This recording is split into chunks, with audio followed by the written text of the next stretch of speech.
Саламатсыздар ма? Мен Анвар Исмайлов атындағы кәсіптік колледждің медицина бөлімінің оқытушысы Кендірбаева Атена.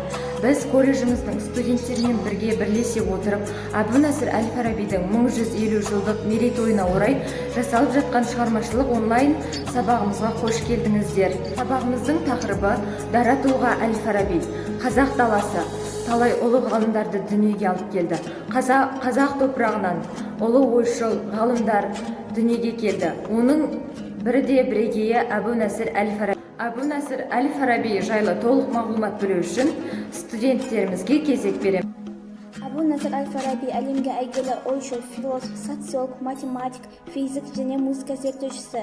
Биылғы жылы ортағасырлық ұлы ғұлама замандастарының үлкен құрметімен шығыстың Аристотельден кейінгі екінші ұстаз деп атады. Биылғы жылы әл-Фарабидің туғанына дәл 1150 жыл толды.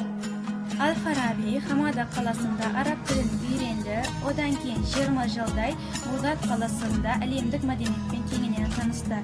Әл-Фараби бір жерде тұрақтанып қалмастан, әр түрлі ерлерге барып, ол жерде саяхат жасап, ол жердің білімін, ғылымын кеңінен білді, үйренді. Әл-Фараби бүкіл өмірін білім мен ғылымға арнады.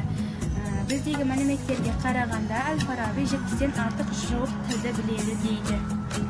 Фараби білімге деген құштарлығының арқасында Аристотельден кейінгі екінші ұстаз атағына ие болды. Ол 150-ге жуық философиялық және ғылыми трактаттар жазып өзінің артына қалдырды. Ғылым, философия мен логика, саясат пен этика, музыка мен астрономия пәндерін зерттеді.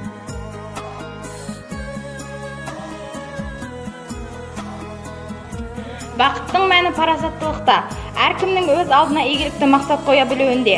Адамның өз мінез-құлқын, іс-әрекетін ерікті түрде өзгертіп, игілікті бағыттап отыруында.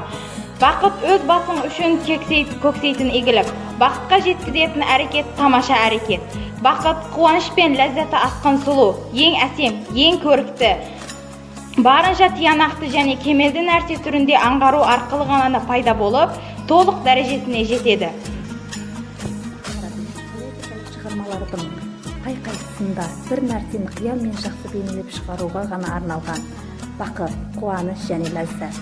Сезімдердің асқан сұлу, ең әсем және аса көркем дүниелердің қолмен ұстағандай айқын және кемел дүниелер ретінде танып білу арқылы ғана пайда болып, толық болмысқа ие болады.